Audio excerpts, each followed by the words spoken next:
Welcome aboard Rocket Ship, the platform with the most relevant content for competitive examinations. As part of our ongoing series on answer writing for general studies papers of civil service main examination, we take up a question that you might come across in GS paper 3. The question goes like: the Indian space program has many connections with diverse areas of national endeavor.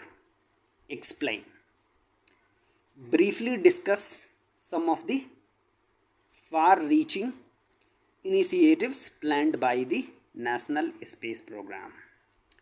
As you can see, the main part of the question requires you to establish connections between various objectives of the country and the space program. And in the second part, you have to briefly give examples, briefly mention some of the initiatives, some of the far-reaching initiatives which the space program has planned. So, how we introduce our answer?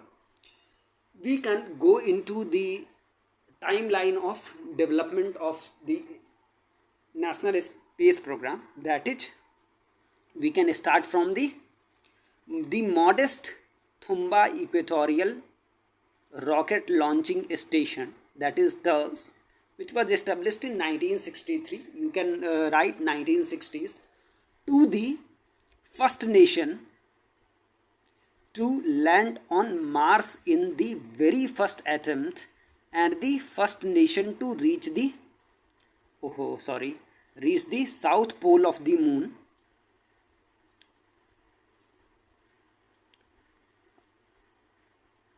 The Indian space program has certainly come quite far.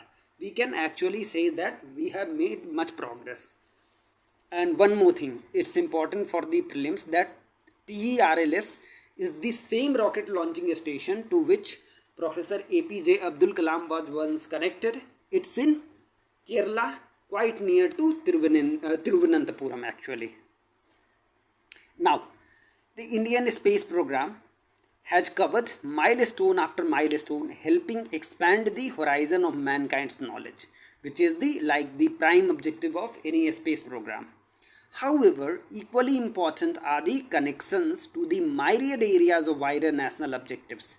It has, for an example, ushered in telecommunication revolution, paving the way for the enviable IT and ITS sector. You can certainly make this connection that the IT and ITS sector was possible because of the telecommunication revolution, which was brought about by the space program essentially. And in IT and ITS sector, India is a world leader, which as you all know. But it is in the abstract that the connections of the space program are apparent. Actually, more than in the concrete field, it is in the subtle areas in which we can make a connection between the space program and the national objectives. What are some of these connections? Some of these connections are, for an example, that is inclusive growth, specifically digital inclusion. For an example, with affordable internet, we have actually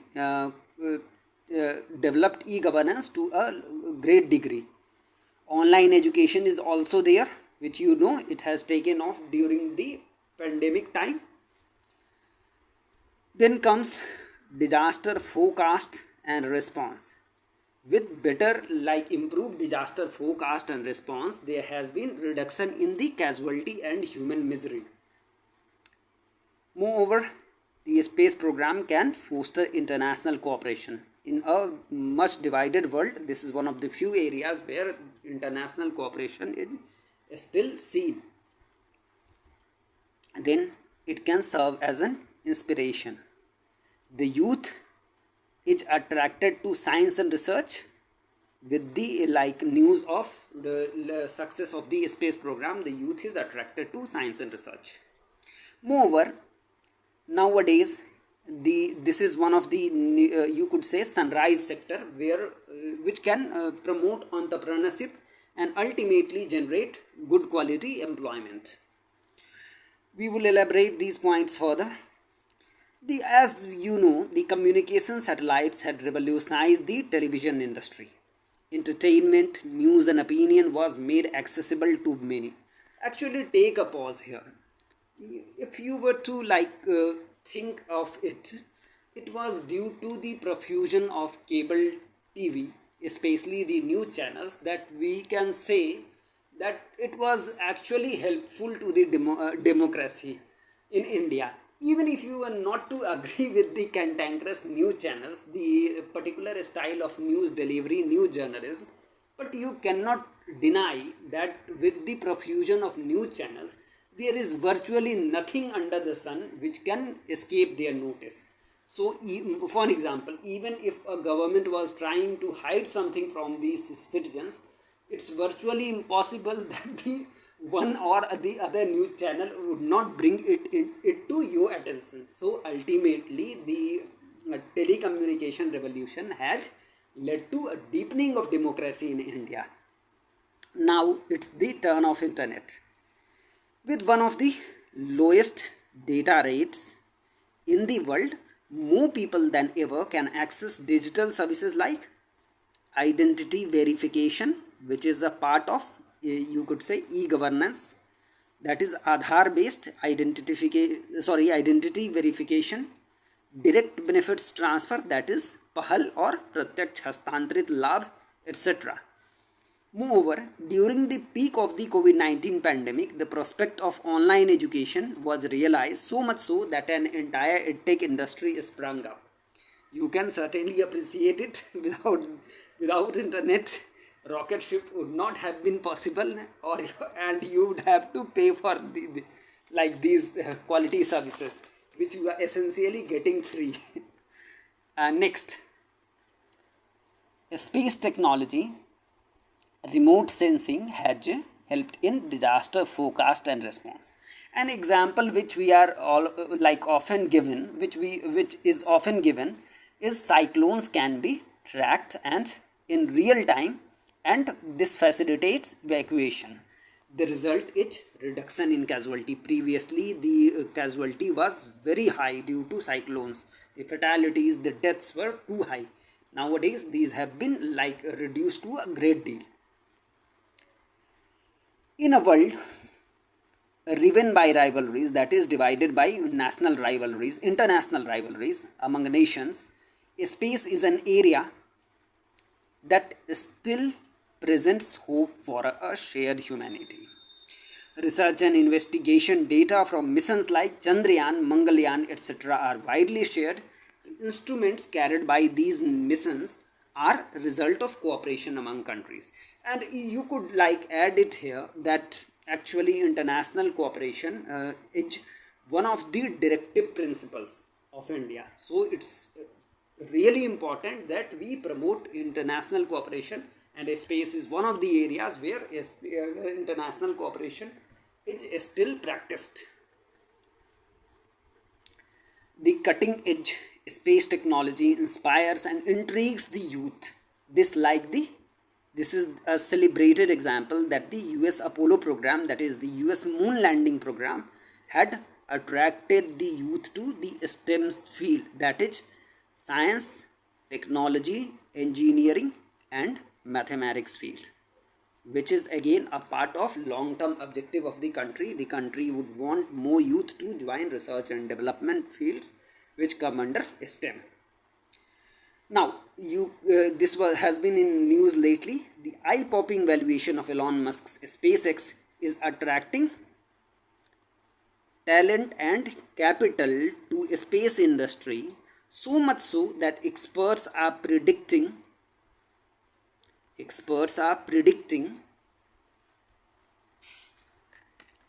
a space tech industry, a space tech boom in the same mold as edtech or fintech, that is financial technologies. Some of the startups, you do not have to mention their name, but we have mentioned it anyway. Startups like Skyroot, Pixel, and Agnikul have attracted fantastic valuations. In time to come, this will earn us much foreign currency Once these companies start serving foreign launch missions, foreign launch contracts, and generate high quality jobs. These are generally high quality jobs. Now, building on the momentum and interest in all things space, some initiatives and missions planned with eye on the future are: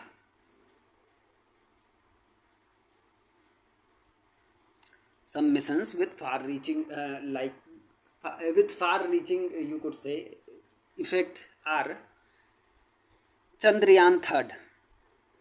The Chandrayaan 3rd, the mission will attempt to successfully operate a rover on the moon. This would, you can well appreciate it. A rover on the moon, a rover that moves on the moon surface, would generate high contact data, and this data will be of better quality than a remote sensing data.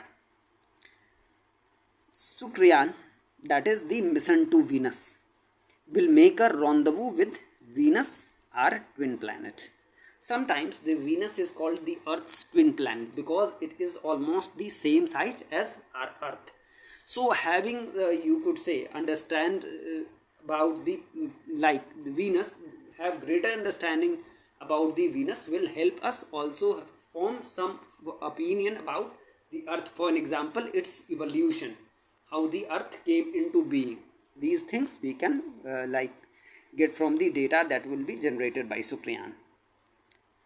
Then comes Mangalyaan 2, the mission with cooperation of France, as we were talking about international cooperation, will have a Mars helicopter to expand the area of the mission can survey. You can well appreciate that a Mars helicopter, that is essentially a drone, will be able to survey a greater area of the Mars rather than a rover. Compared to a rover, it will be able to survey a greater area of the Mars. NISAR, that is NASA ISRO Synthetic Aperture Radar. NASA ISRO Synthetic Aperture Radar. This is again an example of international cooperation. NISAR will study the constantly evolving Earth processes. For an example, the Earth climate and its weather and weather systems, etc. The NISAR mission will study these things, and these will help us get a better understanding of the Earth and its processes, which have various applications. So we can say that the space mission has many connections to the areas of national objective. For an example, inclusion, especially digital inclusion, to inspire the youth to join R&D, that is the STEM fields, to promote international cooperation, etc. And you could also add generate high quality employment and so many other things. So ultimately these connections can be established between the space tech and the space program, and the areas of national objective. This is how we end our answer. We hope to meet you again in a few days with a new lecture. As usual, we wish you all the best. Thank you.